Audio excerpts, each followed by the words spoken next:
Albert Einstein मानव इतिहास के सबसे बुद्धिमान व्यक्ति, जो कि 20वीं सदी के प्रारंभिक 20 वर्षों तक विश्व के विज्ञान जगत पर छाए रहे। दोस्तों, वो इतना महान वैज्ञानिक थे कि जब वो किसी काम से सड़कों पर निकलते तो लोग उससे किए गए आविष्कार के सिद्धांत के बारे में पूछने लगते, जिससे कि वो परेशान होकर एक आसान उपाय निकाला।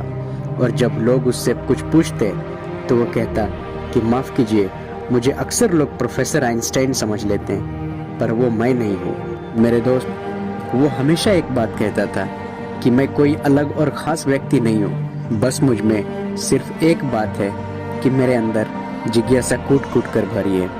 मेरे दोस्त, वो हमेशा से बुद्धिमान नहीं थे, बल्कि बचपन में उसे मंदबुद्धि और पागल कहते थे, क्योंकि पढ़ाई उसे कुछ समझ नहीं आती थी। क्यों मेरे प्यारे, इस बात को सुनकर आप हैरान हो गए ना?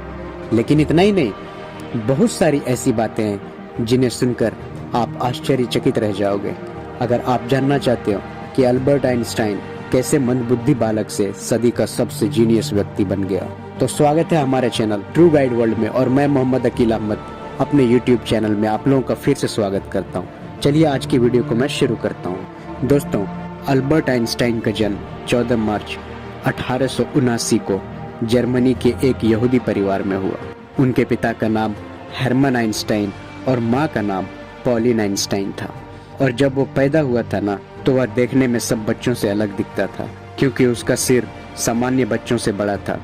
और जैसे जैसे वह धीरे धीरे बड़े होने लगे, उसे बोलने में भी कठिनाई होने लगी। और लगभग 4 साल की उम्र तक अल्बर्ट आइंस्टाइन कुछ नहीं बोल पाए। लेकिन एक दिन जब वो अपने माता पिता के साथ खाना खा रहा था, तब अचानक से उसने कहा कि सूप बहुत गर्म है। अपने बेटे को बोलते देख उसके माता पिता हैरान रह गए और बहुत खुश हुआ। मेरे दोस्त, वो अपने उम्र के बच्चों के साथ नहीं खेलते थे।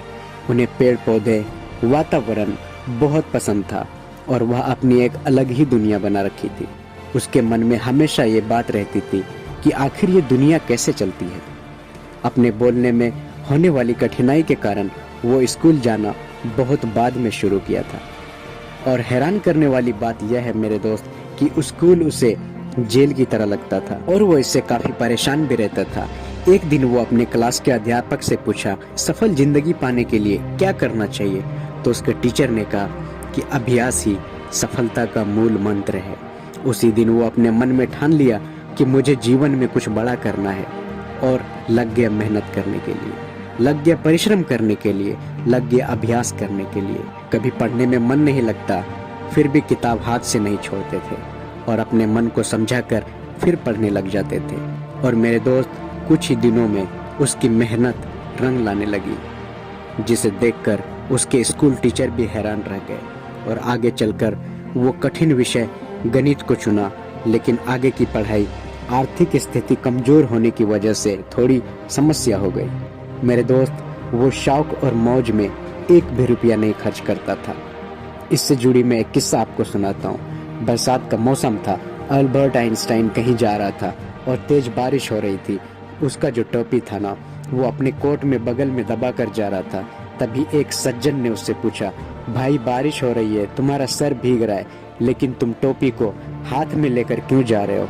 तो जवाब में आइंस्टाइन ने कहा कि भाई मेरा सर भीग रहा है, लेकिन वो सूख जाएगा, लेकिन अगर मेरा टोपी भीग गया तो वो खराब हो जाएगा, और उसको खरीदने के लिए ना तो मेरे पास पैसे हैं और ना ही मेरे पास वक्त है। अपनी कठिन अभ्यास और परिश्रम से आइंस्टाइन ने गणित और भौतिकी विज्ञान में महारत हासिल कर लिया, और समय के साथ वो इतने बुद्धिमान व्यक्ति बन गए कि उसने बहुत सारे अद्भुत खोज कर डाली। और मेरे दोस्त, उन्हें सिद्धांतिक भौतिकी और खासकर प्रकाश विद्युत उत्सर्जन की खोज के लिए सन 1921 में नोबेल पुरस्कार से भी सम्मानित किया गया। और सन 1952 में अमेरिका ने आइंस्टाइन को इजराइल का राष्ट्रपति बनने की पेशकश भी की, परंतु आइंस्टाइन ने उसका प्रस्ताव यह कहकर ठुकरा दिया कि वह राजनीति के लिए नहीं बने हैं। दोस्तों, उन्होंने ये दिखा दिया कि एक मंदबुद्धि लड़का भी अपनी परिश्रम और मेहनत से संसार में कुछ भी कर सकता है। वो इतने बुद्धिमान थे कि अपने माइंड में ही पूरा रिसर्च को सोचकर पूरा प्लान कर लेते थे, जो उसके लैब के प्रयोग से कहीं ज्यादा सटीक होता था। इसलिए अल्बर्ट आइंस्टाइन हिस्ट्री के सबसे जीनियस व्यक्ति कहलाए और इसलिए उसके जन्मदिन 14 मार्च को जीनियस डे के रूप में मनाया जाता है। लेकिन मेरे दोस्त, अल्बर्ट आइंस्टाइन का मानना था कि प्रत्येक व्यक्ति जिसने धरती पर जन्म लिया वह सभी जीनियस है। लेकिन यदि आप किसी मछली को उसकी पेड़ पर चढ़ने की योग्यता से जज करोगे तो वो अपनी पूरी जिंदगी यह सोचकर गुजार देगा कि वो मूर्ख है। दोस्तों, निजी गतिविधियों के कारण आइंस्टाइन को जर्मनी छोड़कर अमेरिका में शिफ्ट होना पड़ा, जहां उन्हें बड़े बड़े विद्यालयों ने उसे अपने यहां आचार्य के पद के लिए आमंत्रित किया।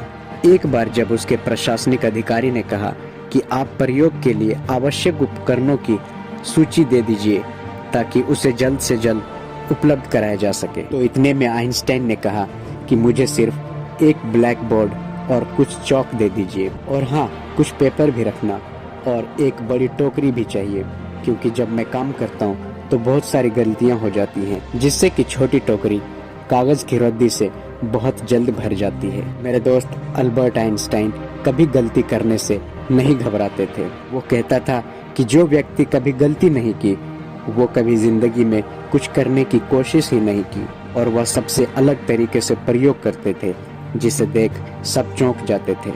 दोस्तों, अब मैं आपको इस महान वैज्ञानिक के अजीबोगरीब कहानी बताता हूँ, क्योंकि हमारे जीनियस नंबर 1 की याददाश्त कुछ खास नहीं थी।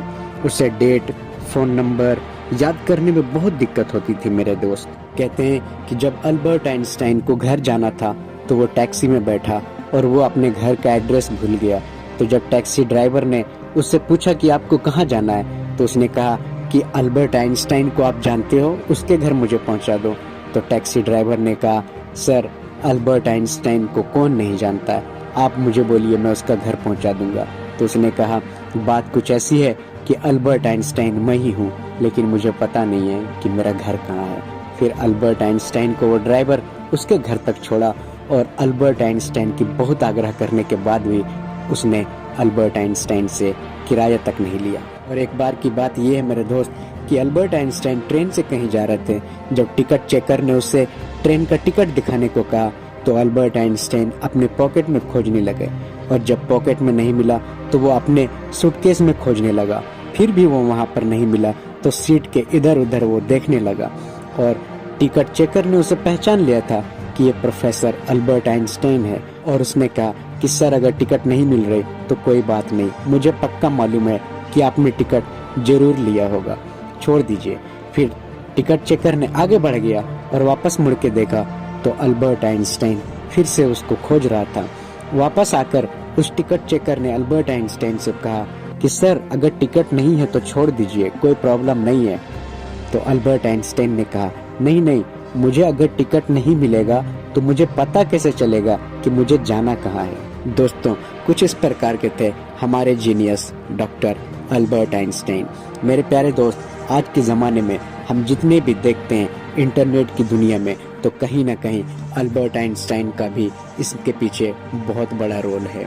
दोस्तों, 18 अप्रैल 1955 में 76 वर्षों की उम्र में अमेरिका के न्यू जर्सी में उसकी मौत हो गई, और अल्बर्ट आइंस्टाइन की मृत्यु के बाद उनके शव परीक्षण के दौरान एक वैज्ञानिक ने आइंस्टाइन के परिवार की अनुमति के बिना उसका दिमाग निकाल लिया, और यह कार्य डॉक्टर थॉमस हार्वे ने उसके दिमाग पर रिसर्च करने के लिए किया था। उसके बाद आइंस्टाइन का दिमाग 20 साल तक एक जार में बंद रखा, और सन 1975 में उसके बेटे हंस आइंस्टाइन की आज्ञा से उसके दिमाग को 240 भागों में बांटकर कई वैज्ञानिकों तक भेजा गया, जिनको जांचने के बाद उन्होंने पाया कि उनके दिमाग में किसी भी आम इंसान से कहीं ज्यादा सेल्स थे। मेरे दोस्त, ये थे दुनिया का महान साइंटिस्ट डॉक्टर अल्बर्ट आइंस्टाइन। अगर वीडियो आपको अच्छा लगा तो सपोर्ट जरूर कीजिएगा, सब्सक्राइब कीजिएगा हमारे चैनल को। नेक्स्ट वीडियो में जल्दी हाजिर हो जाऊंगा, तब तक के लिए हमें इजाजत दीजिए। जय हिंद, वंदे मातरम।